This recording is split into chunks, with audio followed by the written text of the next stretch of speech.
बिस्मिल्लाहिर्रहमानिर्रहीम।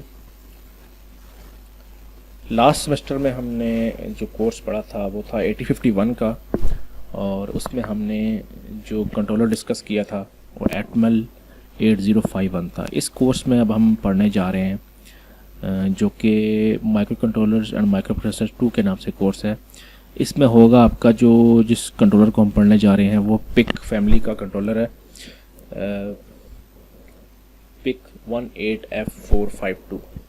तो मैं इसके इंट्रोडक्शन से स्टार्ट ले रहा हूँ और इसके बाद हम इंशाल्लाह इसकी आईओ पोर्ट्स को डिस्कस करेंगे, और इसको इंट्रोडक्शन के बाद फिर मज़ीद इसके आगे मॉड्यूल्स, जैसे हमने 851 में एक सीक्वेंस वाइज मॉड्यूल्स डिस्कस किए थे वैसे ही यहाँ पे इसको डिस्कस करेंगे।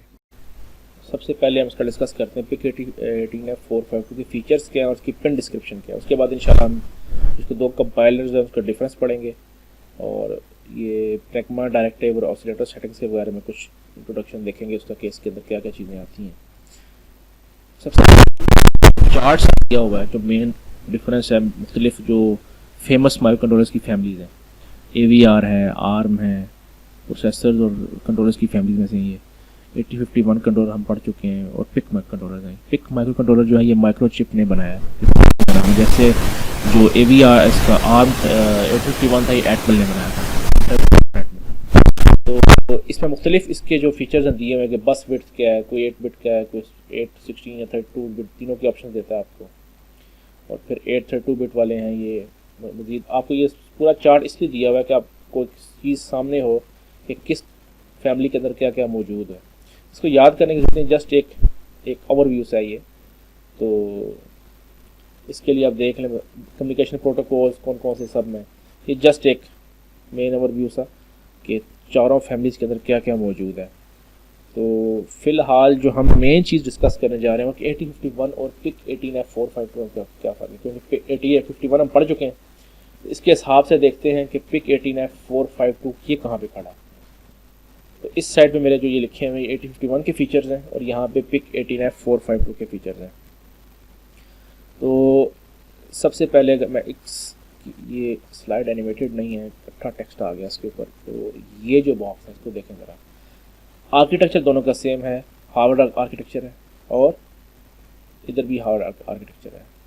हार्वर्ड आर्किटेक्चर के लिए लास्ट टाइम में मैंने एक आपको वीडियो दी थी, तो वो दोबारा अपलोड भी कर रहा हूँ रिवीजन के लिए। हार्वर्ड, रिस्क और सिस्क, ये चार मतलब कौन से होते हैं आर्किटेक्चर्स। सिस्क क्या चीज़ है, रिस्क क्या चीज़ है, एक में रिड्यूस इंस्ट्रक्शन सेट है, एक में कॉम्प्लेक्स इंस्ट्रक्शन सेट्स हैं, ठीक। और दोनों के अंदर आर्किटेक्चर का क्या फ़र्क होता है, इसके लिए वो वीडियो में दोबारा इंशाल्लाह आपको GCR के ऊपर डाल दूँगा। और ये आपका 90s के स्टार्ट और 80s के एंड के अंदर ही आया था, और ये 1980 में इंटेल ने इसको इंट्रोड्यूस कराया था 8051 को। तो इसमें जो रैम है आपका जो 8051 है वो है 128 बाइट्स, और इसमें जो रैम है वो है 1536 बाइट, तकरीबन ये 12 से 13 गुना ज़्यादा है। इसमें 1.5 KB जो पिक 18F452 है। इसका मतलब ये इसमें ज़्यादा वेरिएबल्स बना सकते हैं, ज़्यादा चीज़ों से खेल सकते हैं इसमें रैम के साथ। फिर जो रोम है जिसके अंदर कोड स्टोर होता है आपका, जो उसकी हेक्स फाइल होती है, वो यहाँ पे 4K है और यहाँ पे 32K। इसका मतलब 8 गुना बड़ी हेक्स फाइल इसमें आ सकती है इसकी रोम में। जितना कोड आप इसमें लिखें उससे 8 गुना बड़ा कोड हो, उसकी हेक्स फाइल बनी हो, तो वो इस पिक 18F452 में स्टोर कर सकते हैं आप। फिर इसमें दो टाइमर्स थे, टाइमर 0 और टाइमर 1, अगर आपको याद हो। यहाँ पे 4 टाइमर्स हैं, ठीक है। टाइमर 0, टाइमर 1, टाइमर 2 और टाइमर 3। और इसमें फीचर्स भी ज़्यादा हैं इनमें, वो इंशाल्लाह जब डिस्कस करेंगे कि करके सब टाइमर्स को, तो वहाँ पर क्लियर हो जाएंगे। फिर सीरियल पोर्ट इसमें एक ही थी, UART के नाम से, यूनिवर्सल एसिंक्रोनस रिसीवर ट्रांसमीटर। जबकि यहाँ पे सीरियल पोर्ट के कई मॉड्यूल्स मौजूद हैं, सीरियल कम्युनिकेशन के प्रोटोकॉल्स मौजूद हैं। एक तो USART आपके पास, मतलब universal synchronous asynchronous receiver transmitter. इसमें सिर्फ एसिंक्रोनस मोड था, इसमें साथ सिंक्रोनस मोड भी मौजूद है। तो इसमें एक मॉड्यूल है MSSP मॉड्यूल, इसके अंदर मजीद 2 मोड्स हैं, SPI जिसको हम डिस्कस भी करेंगे, ये बड़ा इंपॉर्टेंट है, और I2C, ठीक है। तो ये 2 मॉड्यूल्स भी हैं, ये सीरियल कम्युनिकेशन के मॉड्यूल प्रोटोकॉल्स हैं। तो ये भी इसके अंदर मौजूद है जो इसमें नहीं है। इसमें अगर हमको ये यूज़ करने पड़ जाएँ 8051 में, तो इसकी प्रॉपर कोडिंग करके वो पूरा एक ब्लॉक बनाना पड़ता है, फिर उसको यूज़ करता है। यहाँ भी पहले से ही मॉड्यूल बना हमारे पास मौजूद है, इसके प्रोटोकॉल मौजूद है। फिर आईओ पोर्ट्स अगर हम देखें 8051 में 4 थी हमारे पास, P0, P1, P2, P3, और ये सारी की सारी 8 बिट थी यहाँ पे, ठीक है। ये सब की सब 8 बिट पोर्ट्स हैं। जो पिक 18 है 452 है, इसमें हमारे पास जो मेन चीज़ है वो आईओ पोर्ट्स 5 हैं। Port A, port B, port C, port D, port E. वहाँ पे 0 1 2 3 था इस केस में, यहाँ पे A B C D E है। और ये जहन में रहे कि इसमें सारी पोर्ट्स 8 बिट की नहीं है, ठीक है, सब पोर्ट्स 8 बिट की नहीं है। जो पोर्ट ए है ये 7 बिट की है,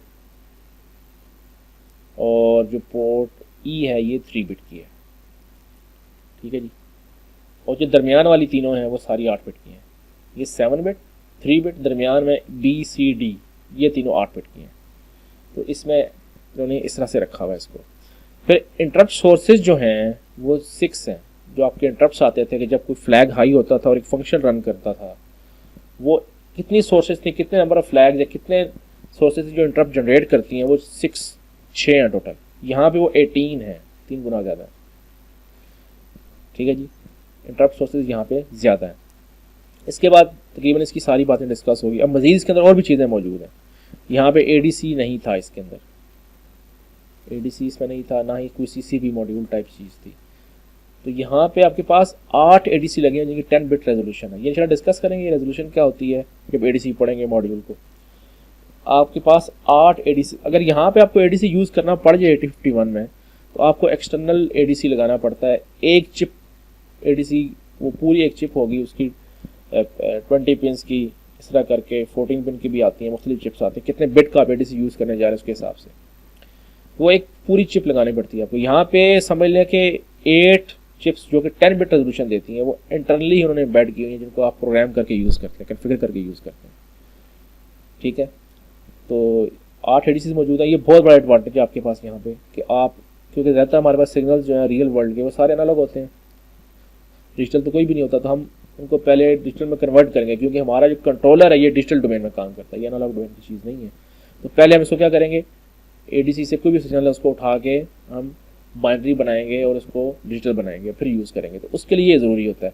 इस केस में क्या था कि वो आपको बाहर इतनी हैवी उसके सर्किट्स आपको लगाने पड़ जाते हैं कि ज़्यादा एडीसी लगाने पड़ जाए, तो वो काफ़ी कॉम्प्लेक्स हो जाता है। यहाँ पे पहले से मौजूद है आपके पास। फिर सीसीबी मॉड्यूल्स हैं 2 इसके अंदर, capture, compare, PWM. See for capture, compare and PWM. ये 3 मोड्स हैं। एक मॉड्यूल है जो 3 मोड्स पे चलता है। ये जब हम डिस्कस करेंगे डिटेल में आपको वहाँ पे क्लियर होगा। तो यहाँ पे 2 मॉड्यूल ये भी मौजूद हैं, और इसमें कोई सीसीबी मॉड्यूल आपके पास नहीं है। मज़ीद यहाँ पे आपके सामने पिन डिस्क्रिप्शन है। ये बड़ी इंपॉर्टेंट चीज़ है, आपको थोड़ा सा आइडिया होना चाहिए कि आपके कंट्रोलर के अंदर क्या क्या चीज़ें यहाँ पे मौजूद हैं। तो सबसे पहले जो मेन चीज़ इसमें देखने वाली है वो हमारे पास पोर्ट्स कौन कौन सी हैं, कहाँ कहाँ मौजूद हैं। हमने कहा था कि पोर्ट्स हमारे पास टोटल जो हैं वो 5 हैं, A B C D E, ठीक है जी। पहली पोर्ट 7 बिट की, आखिरी 3 बिट की, बाकी 8 बिट की। ये मैं पहले बता चुका हूँ, ठीक हो गया जी। अब ये देखते हैं ये कहाँ कहाँ मौजूद है। यहाँ इस आपकी जो कंट्रोलर की आईसी है, ये पोर्ट्स कहाँ कहाँ मौजूद है। तो सबसे पहले आप देखें जो वर्ड है आर, आर का मतलब है पोर्ट। आर के बाद आएगा कि लेटर आएगा A B C D E, ठीक है। इसको मैं लिख रहा हूँ एक्स, ये लेटर होगा एक्स, फिर एक नंबर होगा वाई, ठीक है। एक्स ये कौन सी पोर्ट है, इन 5 में से कौन सी पोर्ट है ये, R A, R B, R C, R D, R E, कौन सी वाली, ठीक है। और वाई, इसको मैं एन, वाई की बजाय एन कर देता हूँ, number N, R X N. तो ये बताएगा आपको ये कौन सी वाली बिट है उसकी, ठीक है। एन होगा 0 1 2 3 4 5 6 7, मैक्सिमम 7 तक हो सकता है ये, ठीक है। 0 से लेकर 7 मैक्सिमम है। तो एक्स आपको ये बताएगा ये पोजीशन। आर का मतलब पोर्ट हो गया, एक्स का मतलब कौन सी पोर्ट है, A B C D E हो सकता है ये। इसका ऑप्शन क्या है, एक्स का ए बी सी डी। और एन क्या है आपका 0 1 2 3 4 5 6 7। तो लेट्स से अगर मैं यहाँ पे देखूँ कोई भी पोर्ट, तो यहाँ पे RD7, इसका मतलब क्या है, पोर्ट डी की 7th बिट, पोर्ट डी की 7th बिट। अगर मैं देखूँ RB5, पोर्ट बी की 5th bit, RB0, port B की 0th bit, RC3, port C की 3rd बिट, ठीक है। ये इसको पढ़ने का तरीका है, RE0 पोर्ट ई की 0th बिट, ठीक है। तो ये इस तरह से इसको पढ़ा जाता है। तो अब देखते हैं हमारे पास जो पोर्ट ए है जो कि हमारे पास 7 बिट है, ये यहाँ पे कहाँ पे लाई करती है, पोर्ट ए। गौर से देखें, 7 इसमें मतलब 7 पिन होंगी उसकी, ये RA0 RA1 RA2 RA3 4 और 5, 5 तो ये होंगी आपकी इकट्ठी आ गई यहाँ पे ये, और छठी अगर देखें यहाँ पे दी हुई है आपको ये 14 पिन के साथ, ये 7 पिन है आपकी पोर्ट ए की, ठीक है जी। फिर पोर्ट भी आपकी 8 बिट है, वो सारी इकट्ठी यहाँ पे दी हुई है आपके पास, क्लियर कट, ये आसान हो गया काम। फिर आपके पास पोर्ट सी आ गई, पोर्ट सी की 4 बिट्स आपकी यहाँ मौजूद हैं गालिबन, 4 यहाँ पे 1 2 3 और 4 ये रही और 4 यहाँ पे रही, ये पोर्ट सी आपके यहाँ पे आ गई। फिर आपकी पोर्ट डी है, 2 बिट्स यहाँ पे, 4 यहाँ पे हैं और 2 यहाँ पे, 4 6 और 2 8, तो 8 बिट्स यहाँ पे इसकी पूरी होगी। फिर 3 बिट की आपकी पोर्ट ई है, वो कट्ठी ये 3 दी हुई है यहाँ पे पोर्ट ई। तो ये आपको पहचान होनी चाहिए कि ये RA0 का मतलब क्या है, पोर्ट ए की 0th बिट, RB1 का मतलब क्या है, पोर्ट बी की 1st बिट, ठीक है। और ये कहाँ कहाँ लाया करती हैं, इनको याद करने की जरूरत नहीं है, पेपर में तो आपको ये सामने गिवन होगा, अगर आपका पेपर बेशक ऑनलाइन हो या ऑन कैंपस हो, ये आपके पास मौजूद होगी चीज़ सामने, तो आपको ये पढ़ना आना चाहिए कौन सी चीज़ कहाँ पे मौजूद है, मेन चीज़ ये है। तो ये आपकी पोर्ट थी सारी, इनको ज़हन नशीन करना है। और आपकी उसके बाद ये देखें मज़ीद कुछ VDD VSS, ये क्या है, VDD 5 वोल्ट VSS ग्राउंड, 2 जगह से इसको पावर अप किया जाता है कंट्रोलर को, 5 वोल्ट ग्राउंड दिया जाता है, ठीक है। ये पिन उसकी पावर अप पिन है कंट्रोलर की। और इसके बाद अगली जो मेन चीज़ है, हमने कहा था इसमें 8 ADCs हैं, एनालॉग चैनल्स, ठीक है, 8 ADCs इसके अंदर हैं, हर ADC 10 बिट का है, रेजोल्यूशन उसकी 10 बिट है। तो अब ये देखते हैं ये ADCs कहाँ कहाँ मौजूद हैं। अगर आप गौर से देखेंगे तो ADC सारे के सारे पोर्ट ए और पोर्ट बी के साथ मल्टीप्लेक्स्ड है, ठीक है। यहाँ देखते हैं AN0 से AN7, इसका मतलब AN0 का मतलब है 0th एनालॉग चैनल, 7th का मतलब है 7th एनालॉग, या अगर आप दूसरे तरीके से पढ़ें 1st और 8th यूँ कह लें आप इसको, ठीक है। AN का मतलब एनालॉग चैनल और उसका नंबर दिया आगे कौन सा वाला चैनल है, वो कौन से नंबर वाला, AN0 1 2 3 4 5 6 और 7, एक चैनल आपका और होना चाहिए, 1 2 AN0 AN1 AN2 3 4 मिसिंग है, 4 आपका ये रहा 4, ठीक है जी। तो ये आपके सारे के सारे 8 चैनल्स हैं, AN0 1 2 3 4 और 5 6 7। तो ये 8 के 8 चैनल्स यहाँ मौजूद हैं पोर्ट ए और ई के साथ ही, पोर्ट ए और ई के साथ मल्टीप्लेक्स्ड है। फिर ये मैंने आपको बता दें, ये पावर अप पिन है इसकी 2, 5 वोल्ट्स और ग्राउंड। इसके बाद अब देखते हैं, जैसे वहाँ पे था हमारे पास पिन्स थी एक्सटर्नल ट्रप्स की, अगर आपको याद हो 80 81 82 वहाँ पे भी था ये EX0 EX1 इस तरह भी नाम थे उनके, वो खैर बिट्स थी उसके रजिस्टर्स की। तो ऐसी यहाँ पे पिन्स दी हुई हैं, वो कहाँ पे है, 80 81, ये 3 एक्सटर्नल ट्रप्स हैं। तो ये रहे 3, ये पोर्ट बी के साथ दी हुई है आपके पास एक्सटर्नल ट्रप्स की पिन, ठीक है। फिर मज़ीद कुछ पिन और देख लेते हैं वो कौन कौन सी हैं। जैसे ये मास्टर क्लियर, जैसे रीसेट पिन होती है, ये वो रीसेट पिन हो गई इसकी। फिर VREF प्लस VREF माइनस, ये जब आप ADC यूज़ करते हैं वहाँ पर रेफरेंसेस चाहिए होते हैं, तो यहाँ पे रेफरेंसेस अगर आपको एक्सटर्नल देने पड़े तो ये पिन यूज़ होती है। फिर अगर आपको याद हो 8051 में 2 पिन्स थी, T0 T1, ये क्या था, जब आप इसको एज अ काउंटर यूज़ करते थे जहाँ पे पल्स देते थे, T0 T1 काउंटर 0 काउंटर 1, यहाँ पे ऐसे यहाँ पे भी दिया टाइमर 0 क्लॉक इनपुट, जब एज अ काउंटर यूज़ करते हैं जब आपको बाहर इवेंट देना है, टाइमर 0 क्लॉक इनपुट है, टाइमर 1 क्लॉक इनपुट है, ये आपको दी हुए हैं यहाँ पे। फिर यहाँ पे आपके पास ऑसिलेटर लगाना है, अगर आप एक्सटर्नल यहाँ पे तो यहाँ पे लगेगा एक्सटर्नल ऑसिलेटर के लिए। ऑसिलेटर आउटपुट लेना है वो भी ले सकते हैं आप इसमें, ठीक है, उसका भी तरीकाकार है पूरा। एक CCB मॉड्यूल हमने कहा था इसमें 2 हैं, CCB कितने थे, 2 मॉड्यूल थे, तो वो कहाँ वो देखते हैं। CCB 1 CCP2, और ये CCP2 की पिंस दो हैं, दोनों में से जो मर्जी यूज करें। दूसरी यहाँ मौजूद है आपके पास,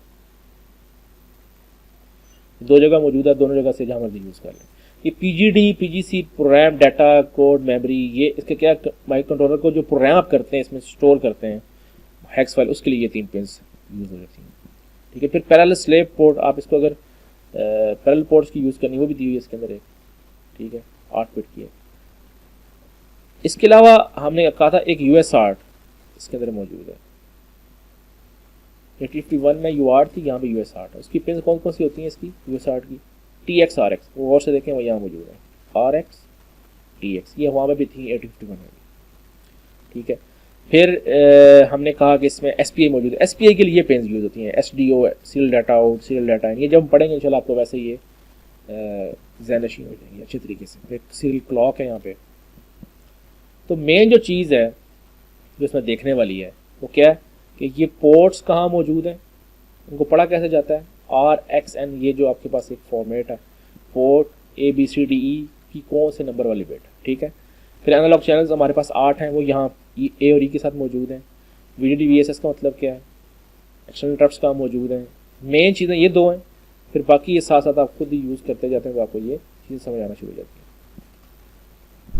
अच्छा, अब हमारे पास कंपाइलर्स कौन कौन से यूज़ होते हैं यहाँ पे प्रोग्रामिंग के लिए। तो हमारे पास यहाँ पे 2 कंपाइलर्स हैं, MPLAB C18, ये माइक्रोचिप ने खुद बनाया और इसको ये ओपन सोर्स अवेलेबल है आपके पास।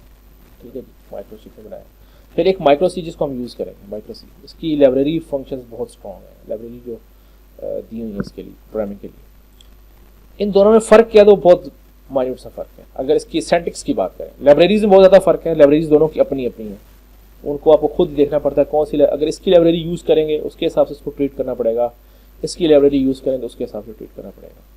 लेकिन बेसिक सिंटैक्स जो है वेरिएबल्स को डिफाइन करने का, इफ एल्स फॉर, वो दोनों की सेम है, बहुत कम थोड़ा सा फ़र्क है। वो जो थोड़ा सा फ़र्क है वो अगर आप, मैं थोड़ा सा बता दूंगा आपको आगे, उससे आपको ये होगा अगर आपके सामने MPLAB में लिखा हुआ कोड आ जाए तो वो भी आप समझ लेंगे और उसको आप माइक्रो सी में कन्वर्ट भी कर लेंगे। ठीक है, अगर माइक्रो सी का कोड है उसको आप माइक्रो MPLAB C18 में इजीली कन्वर्ट कर सकेंगे। तो अभी हम देखते हैं कि रजिस्टर एड्रेसिंग सिंटैक्स क्या होता है। रजिस्टर एड्रेसिंग का मतलब क्या है कि पिक कंट्रोलर जो है इसकी किसी खास रजिस्टर में डाटा कैसे मूव किया जाता है। ठीक है, कंट्रोलर क्या चीज़ है, उसके अंदर रजिस्टर SFRs मौजूद होते हैं, स्पेशल फंक्शन रजिस्टर, जो रैम के अंदर होते हैं। याद हो अगर आपको, ये हमने डिस्कस किया था इसमें 8051 में। SFRs जो है ना, स्पेशल फंक्शन रजिस्टर, इनके ऊपर डाटा राइट करना या इनको रीड करना, उसका सिंटैक्स क्या हो, कैसे लिखेंगे। MPLAB और माइक्रो सी के लिए दोनों दिया, वो क्या है, reg name is equal to data, simple syntax है। जो रजिस्टर का नाम आपको दिया हुआ है इज इक्वल करके डाटा डाल दो इसमें। ठीक है, तो इसकी एग्जांपल यहाँ पे दी हुई है। अब ये रेज नेम आपको कैसे पता लगेगा, ये रेज नेम कहाँ से हम उठाएंगे। रेज नेम और बिट नेम दो चीज़ें हमें रिक्वायर्ड होती हैं रजिस्टर एड्रेसिंग और बिट एड्रेसिंग में। तो इसके लिए मैं जाऊँगा डाटा शीट के अंदर। 2 तरीके हैं, एक तो मैं जाऊँगा डाटा शीट के अंदर यहाँ पे, तो ज़्यादातर क्या होगा कि आपका जो डाटा शीट है, कोई भी मॉड्यूल निकाल लें, लेट्स से टाइमर 0 निकालता हूँ। टाइमर 0 का जो टाइमर 0 के एंड पे, यहाँ पे टाइमर 0 के एंड हो रहा है आखिरी दिया हुआ, तो यहाँ पे उन्होंने क्या दिया हुआ है, रजिस्टर एसोसिएटेड विद टाइमर 0। ये आपके सामने उन्होंने एक चीज़ दी हुई है यहाँ पे। ठीक है जी, कि आपके टाइमर 0 के साथ कौन कौन से रजिस्टर्स एसोसिएटेड है। इनमें देखें, इसको गौर से अगर आप देखेंगे, आपको टेबल सा दिया हुआ है। यहाँ पे name TMR0L, TMR0H, int con, T0 con, int con और ट्रिस A, ये कुछ रजिस्टर्स उनके नाम दिए हुए हैं यहाँ पे आपको। ठीक है, अच्छा, ये रजिस्टर, वो जो हम कह रहे हैं ना कि reg name equal to data, जो सिंटैक्स में यूज हो रहा है यहाँ पे स्लाइड में जो हमने डिस्कस किया, वो रेज नेम हम यहाँ से उठाएंगे डाटा शीट से। या दूसरा तरीकाकार क्या है कि आप जो पिक होगा उसका हेडर फाइल आपको दी होगी, आप जो हैश इंक्लूड करके ऊपर इंक्लूड करेंगे, उस हेडर फाइल में जाएं, वहाँ पे भी रेज नेम दिए होते हैं। आप वहाँ से उठा रहे हैं कौन सा रजिस्टर का नाम मैंने वहाँ से उसको एड्रेस करना है कैसे। तो रेज नेम हेडर फाइल भी वो इन्हीं नामों से बनाते हैं, ठीक है। तो रेज नेम आपको यहाँ से पता लग जाएगा। बिट नेम के लिए क्या होगा, लेट्स से ये रजिस्टर है एंड कॉन, ये तो रजिस्टर है ही नहीं ना बिट्स वाला, ये बिट एड्रेसेबल ही नहीं है कि आप इसकी बिट्स एक्सेस कर सकें, पूरी 8 बिट इकट्ठी एक्सेस है इसकी। लेट्स से ये वाला जो रजिस्टर है एंड कॉन, ये वाला, इसकी बात करते हैं। एंड कॉन में उन्होंने रजिस्टर बिट्स के नाम भी दिए हुए, RBIF, एंड 0IF, TMR0IF, मुख्तलिफ नाम दिए हुए। अगर आपने किसी बिट को एड्रेस करना है तो बिट नेम भी यहाँ दिया हो, ये बिट नेम है। बिट 0 का नाम क्या है, बिट 1 का नाम क्या है, ये बिट पोजीशन है ऊपर। बिट 2 का नाम क्या है, बिट 7 का, ये सारे 8 बिट के रजिस्टर्स हैं। बिट 0 पे ये बिट है, बिट 1 पे ये बिट है और बिट 7 पे ये है, और रजिस्टर का नाम ये है। इस रजिस्टर के अंदर 8 बिट्स हैं, 0 2 1 2 अप टू 7, और हर एक का नाम अलग अलग यहाँ पे टेबल में आपके सामने दिया हुआ है। तो अगर आपने बिट का नाम उठाना है तो यहाँ से उठा लें बिट का नाम, कि एंड कॉन की 0 बिट का नाम क्या है, एंड कॉन की 7 बिट का नाम क्या है, आप यहाँ से उठा सकते हैं। और एंड कॉन उस रजिस्टर का नाम है। फिर यहाँ पे आपको दिया हुआ है वैल्यू ऑन POR BOR, ये ब्राउन आउट रीसेट और power on reset. Power on reset जब आप इसको कंट्रोलर पावर अप करते हैं तो इसके अंदर क्या पड़ा होता है, 0 0 0, ये सारी बिट्स क्या होती है, 0 होती है, ये भी 0 है, ये भी 0 है, 0 0 0 0, और ये 0 भी हो सकती है 1 भी, डोंट केयर, ठीक है, ये वाली बिट। और बाकी और भी कई रीसेट की इसमें दी है उन्होंने, उसकी भी उन्होंने यहाँ पे दी है आपको कि किसकी क्या वैल्यू हो सकती है इस केस में, ठीक है जी। तो एंड कॉन, तो मेन जो चीज़ है आपको देखने वाली वो ये कि रजिस्टर का नाम यहाँ से उठा सकते हैं हम, और बिट का नाम। अब मैं वापस जाता हूँ स्लाइड के ऊपर। तो रेज नेम, ये ट्रिस ए एक रजिस्टर है, तो इसके अंदर अगर डाटा मैंने मूव करना है, ये 8 बिट, ये दोनों 8 बिट के रजिस्टर हैं।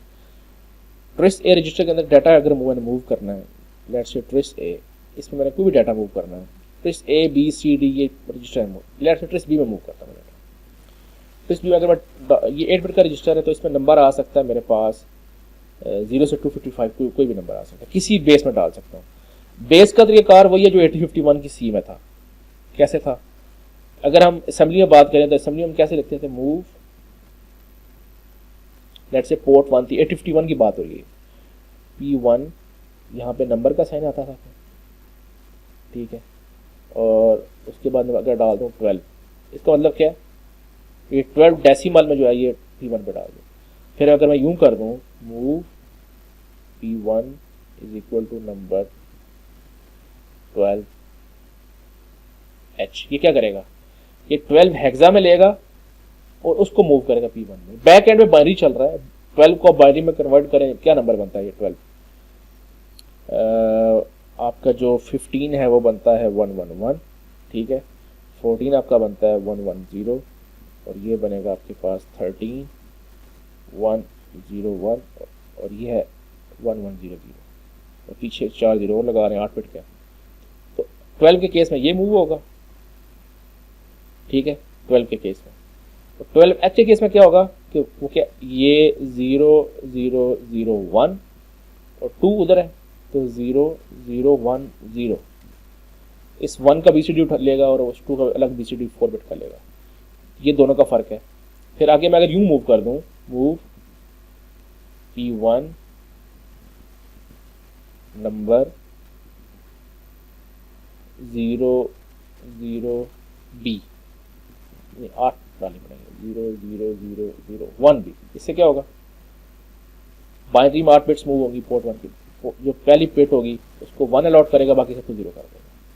इस तरीके से डाटा मूवमेंट हो रही थी। इसको हम C में कैसे लिखते थे, वहां पे P1 इज इक्वल टू, इसके लिए सिंपल 12 लिखते हैं आप, फिर 12D भी ले सकते हैं आप, 0D12। और यहाँ पे क्या है, P1, अब जब बेस देनी है इसको हमने यहाँ पे, तो बेस देने का C में तरीकाकार क्या था, पहले 0 डालते थे हम, फिर 0 के बाद बेस है, कौन सी बेस है, बेस के लिए आपके पास कौन कौन से वर्ड्स हैं, B for binary, D for decimal, O for octa, BDO, और कौन सी रहेगी, हेक्स रहेगी, हेक्स के लिए हमारा था X, सिंपल, H यूज नहीं होता, असेंबली में H था, यहाँ पे X था, तो 0x12,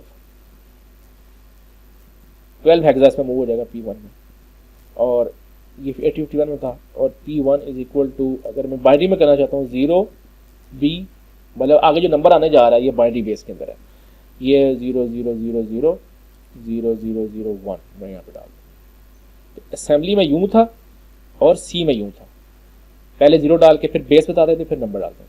ऐसे यहाँ पे भी है, पहले 0 डाला फिर बेस बताई, ठीक है, और फिर ये नंबर यहाँ पे ए है, चलो ए कर देते हैं। ए पहले से 0 डाला फिर बेस बताई, उसने बाइनरी है, और आगे 8 बिट, क्योंकि रजिस्टर 8 बिट का है तो 8 बिट्स आपने पूरी यहाँ पे दे दी। तो उसने पहली बिट जो थी ट्रिस ए की उसमें 1 डाला, दूसरी में 1 डाला, और 7th में भी उसने 1 डाला, 8 बिट्स पूरी। जब मैंने किया पोर्ट सी, ये एक रजिस्टर है पोर्ट सी का, इज इक्वल टू 0 हैग्स, एक्ट को मैं हैग्स कहूँगा, 0 हैग्स FF, वो क्या करेगा, सबको 1 1 1 1 से मूव कर देगा, 8 बिट्स 1 1 1 1 1 की मूव हो जाएंगी। इसमें यहाँ पे 255 भी लिख सकता हूँ इसकी जगह पे, एक ही बात है, या 0B 8 1 डाल दो, एक ही बात है, ठीक है। तो बिट्स को आपने आप मतलब बेस को ऐसे यूज़ कर सकते हैं यहाँ। तो हमारे पास डाटा कैसे मूव होता है, किसी रजिस्टर में पिक के, simple reg name is equal to data, ये MPLAB का फॉर्मेट है, सेम ही फॉर्मेट माइक्रोसी में फॉलो होता है, कोई फर्क नहीं है दोनों में, ठीक है। रजिस्टर का नाम लें इक्वल टू डाटा किसी बेस में डाल दो तो मूव हो जाएगा आपका। आगे हमारे पास बिट एड्रेसिंग, आपने किसी खास बिट्स के साथ कैसे खेलना है, मैंने डाटा शीट दिखाई थी, उसमें आपके सामने रजिस्टर का नाम भी था, और रजिस्टर के अंदर जो बाकी 8 बिट्स हैं उनके नाम भी अलग अलग दिए हुए हैं। तो मैं किसी एक बिट को अपडेट करना चाहता हूँ, उसको रीड करना चाहता हूँ या उस पर राइट करना चाहता हूँ, ठीक है। तो उसके लिए क्या सिंटैक्स यूज होगा, यहाँ पे फर्क आएगा, वो जो हम कह रहे थे ना बड़ा माइन्यूट सा फर्क है इसमें MPLAB और माइक्रोसी में, वो यहाँ पे फर्क आपको नजर आएगा। इकट्ठी स्लाइड्स, पहले MPLAB, इसको ना देखें आप, फिलहाल पहले इस चीज़ को देखें। MPLAB में किसी एक बिट को हम कैसे एड्रेस करते हैं, उसमें कैसे डाटा मूव करते हैं, उसका फॉर्मेट क्या है, रेज नेम, पहले हमने डालना रजिस्टर का नाम, हम कहाँ से डालेंगे, हेडर फाइल से डाल लें बेशक, या डाटा शीट से देख के डाल लें। दूसरा क्या करेंगे, हम एक कीवर्ड आएगा बिट्स, ये फिक्स्ड है, ये बिट्स के नाम से ही आएगा, ये अलग कलर है मैंने यहाँ पे दिया हुआ है, रेज नेम बिट्स डॉट फिर बिट नेम। ये बिट नेम भी आपको, वो जो बॉक्स था हर बिट का अलग अलग नाम दिया हुआ था, वो वहां से हम उठाएंगे, इक्वल टू डाटा, डाटा यहाँ पे सिंगल बिट होगा 0 या 1, क्योंकि सिंगल बिट को आप एक्सेस कर रहे हैं।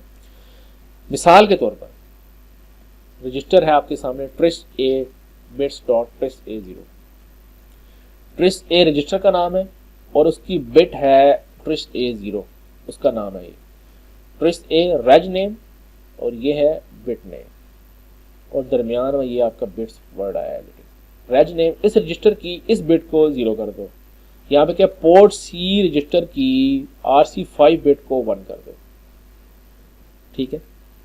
तो हम क्या कर रहे हैं, reg name bits dot bit name equal to 1, किसी खास रजिस्टर की किसी खास बिट को 0 1 कैसे करना है, उसको रीड कैसे करना है, इसको रीड भी कर सकते हैं हम, और राइट कैसे करना है, ठीक है। फिर माइक्रोसी में आते हैं। अब माइक्रोसी में ये बिट्स आप लफ्ज हटा दें बस यहाँ से, ये बिट्स लफ्ज जो है ना ये माइक्रोसी में नहीं होता, वही चीज़ इधर वैलिड है, सिंपल। यहाँ पे क्या ट्रिस ए बिट्स डॉट था, यहाँ पे TRIS A dot TRIS A0, reg name dot bit करेंगे, reg name dot bit name, reg name dot bit name, इस रजिस्टर की इस बिट को 0 कर दो, या इस रजिस्टर की इस बिट को आप 1 कर दें, ये उसको बिट को एक्सेस करने का तरीका। अब MPLAB में तो सिर्फ यही एक फॉर्मेट था, यहाँ पे एक वही इसका जो समझ लें कि जो सबसे करीब करीब बनता है वो ये बनता है दोनों का। लेकिन माइक्रोसी में उन्होंने और मजीद भी कुछ फॉर्मेट्स 3-4 दिए हुए हैं, वो हम डिस्कस कर लेते हैं। पहले ये वाला देखते हैं इसमें क्या हो रहा है, इसको देखिए, reg name bit number underscore bit equal to data, ठीक है। रेज नेम बिट नंबर, आप रजिस्टर का नाम लिखें फिर बिट का नंबर दे दें, कौन सी पोजीशन वाली बिट है उसको अपने 0 1 करना। लेट से एक रजिस्टर है लेट ए, ये रजिस्टर का नाम है, रेज नेम है, ये आपको डाटा शीट में गिवन होगा। लेट ए रजिस्टर की सेकंड बिट को 1 कर दो, move 1 to bit number 2 of LAT A, ये भी एक फॉर्मेट है। अच्छा, लेकिन ज्यादातर हम क्या यूज करते हैं, चलिए आगे डिस्कस करते हैं। ज्यादातर हम जो यूज करेंगे वो ये और ये होगा फॉर्मेट, ये अगला फॉर्मेट, पहले ये डिस्कस कर लें फिर वजह देखते हैं क्योंकि यूज करते क्यों ज्यादा इसको, लेकिन बाकियों के भी अपने फायदे हैं वो भी देखते हैं, उसका उन फॉर्मेट्स के फायदे क्या हैं। यहां पे देखें आप, इस सिंटैक्स में क्या है, bit name underscore bit equal to data, बजाय इसके कि मैं हर बार रजिस्टर का नाम लिखूं फिर और डायरेक्टली बिट को एक्सेस कर लेते हैं। यहाँ पे ये फॉर्मेट ये कह रहे हैं बिट नेम अंडरस्कोर बिट, क्योंकि बिट 2 बिट्स के नाम किसी कंट्रोलर में सेम नहीं है, तो हर बिट का अपना एक नाम है। तो वो क्या कर रहे हैं कि किसी कोई भी बिट नेम उठा लें, अंडरस्कोर बिट लिखें इक्वल टू डाटा, उस बिट वो रजिस्टर में जाके खुद ही वहाँ पे जाके उस बिट को एड्रेस कर देगा। लेट्स यहाँ पे टाइमर 0 ऑन ये बिट है Tcon reg की, T0con reg की, ठीक है। हमने क्या किया, सिर्फ बिट का नाम दिया, उसका अंडरस्कोर बिट लिख दिया कि इस बिट को 1 कर दो कंट्रोलर की इस बिट को 1 कर दो, ठीक है। तो ज्यादा जो यूज होंगे वो ये या ये यूज होते हैं हमारे पास, ठीक है। फिर एक और सेटिंग्स आपको दिया हुआ है regname.fn या regname.bn इक्वल टू डाटा। ये भी बाय पोजीशन ही है, जैसे ये था ना ये वाला ये भी बाय पोजीशन है, एन की जगह पोजीशन डालते हैं। Let's say port A dot F तो आना ही आना है वैसे ही, F0, इसका मतलब क्या पोर्ट ए की 0th बिट को 1 कर दो, ट्रिस्ट बी रजिस्टर की 6th बिट को 1 कर दो, इंट कॉन रजिस्टर की 3rd बिट को 1 कर दो, बी के साथ भी डाल सकते हैं, एफ के साथ भी डाल सकते हैं, ठीक है। दोनों फॉर्मेट मौजूद है। एन वो पोजीशन है जिसमें आप डाटा मूव करना चाह रहे हैं इस रजिस्टर की, तो ये भी अक्सर यूज होता है फॉर्मेट आपके पास। लेकिन सबसे ज़्यादा अगर हम देखें कोडिंग पॉइंट ऑफ व्यू, अगर हम उसको डिबगिंग पॉइंट ऑफ व्यू से देखें, सबसे ज़्यादा आपके ध्यान में क्या होता है कि सबसे ज़्यादा अच्छा वाला कौन सा है? सोचें ज़रा, वीडियो पॉज करें और सोचें कौन वाला सबसे अच्छा है। तो मेरे ख्याल जो सबसे अच्छा है वो ये है। क्यों? अगर आप डिबगिंग कर रहे हैं कोड की और आप बिट्स को देखना चाहते हैं किस बिट में क्या करना है 10, तो अगर मैं ये यूज़ करूँ, ये वाला फॉर्मेट बिट नेम वाला, मुझे ये बिट ये तो नहीं बता रही है कहाँ पड़ी हुई है, मुझे देखना पड़ेगा टाइमर 0 ऑन बिट किस रजिस्टर में पड़ी है पहले, फिर उस रजिस्टर में जाऊँगा और जाके देखूंगा ये 0 पे क्या करती है 1 पे क्या करती है डिबगिंग के अंदर। तो मुझे काफ़ी मतलब अगर ज़्यादा बड़ा सा कोड है उसके अंदर यही मैंने फॉर्मेट यूज़ किया हुआ है, तो बार बार मुझे रजिस्टर्स पहले देखने पड़ेंगे डाटा शीट में, मुझे रजिस्टर की इन्फॉर्मेशन नहीं दे रही। लेकिन ये क्या कर रही है, ये रजिस्टर की इन्फॉर्मेशन भी दे रही है और बिट की इन्फॉर्मेशन भी दे रही है कि फलां रजिस्टर की फलां बिट है उसको 0 ही 1 करो। बाय पोजीशन अगर देखो, बाय पोजीशन तो मुझे नाम सामने दिखाई नहीं रही ना, तो मुझे हर बार पोजीशन में जाके बिट का नाम देखना पड़ेगा और उसकी वर्किंग देखनी पड़ेगी, अगर डिबगिंग पॉइंट ऑफ व्यू से बात की जाए, ठीक है। अब दूसरा ये बाय पोजीशन वालों का फायदा क्या है? बाय पोजीशन का ये फायदा है, अगर लेट्स से एक कंट्रोलर में एक बिट का नाम कुछ और है और नेक्स्ट में कुछ और है, लेकिन पोजीशन सेम है, और एक कंट्रोलर का कोड आप दूसरे पे लेके जाते हैं, नाम चेंज हो गए हैं तो एरर दे देगा वो, लेकिन पोजीशन तो सेम है ना। फंक्शनैलिटी नाम चेंज, उन्होंने थोड़ा सा नाम चेंज किया लेकिन फंक्शनैलिटी सेम रखी और पोजीशन वही रखी। तो अगर आपने बाय पोजीशन कोड लिखा होगा तो एक कंट्रोलर से जब आप दूसरे कंट्रोलर में जाएंगे और अगर बिट पोजीशन वही है उस कंट्रोलर के अंदर दूसरे में, नाम चेंज हो गया, बिट पोजीशन वही और फंक्शनैलिटी वही है, वो कोड एज इट इज वहाँ से ही काम करेगा। ये इसका फायदा है कि कंट्रोलर एक कंट्रोलर से दूसरे कंट्रोलर में शिफ्ट करते वक्त ये आसानी देता है आपको बाय पोजीशन, जो एड्रेसिंग बाय पोजीशन है, ठीक है। तो यहाँ आपके सामने लिखा हुआ है in micro C following all command the same operation. जितनी कमांड आपके सामने लिखी है इनका एक ही ऑपरेशन है। वो क्या कर रही हैं कि एक पोर्ट ए की बिट RA2 को 1 कर रही हैं, पोर्ट ए की बिट RA2 को 1 करेंगी, ठीक है। ये RA2 सेकंड पोजीशन के ऊपर है, F2 लिख लें, B2 लिख लें, पोर्ट ए की सेकंड बिट लिख लें, इसके नाम से कर लें। ये पांचों सिंटैक्स सेम काम कर रहे हैं, ठीक है। उसे खास बिट को 1 कर रहे हैं बस, ठीक है। regname.bitname से आप एक्सेस कर लें, regname.f पोजीशन, regname.b पोजीशन, या regname position.bit या bitname_bit, कोई भी फॉर्मेट यूज़ कर लें, काम उसने वही करना है कि उसने RA2 पोजीशन पे जो बिट है पोर्ट ए की इसको 1 करना है, ठीक है। आप इसमें से कोई भी यूज़ कर सकते हैं, लेकिन हम जो ज़्यादा फॉलो करेंगे वो ये वाला फॉर्मेट पूरे कोर्स में फॉलो करेंगे, या ये वाला होगा ज़्यादातर, यही होगा। बाय पोजीशन से ज़्यादा इनको हम देखेंगे, ठीक है।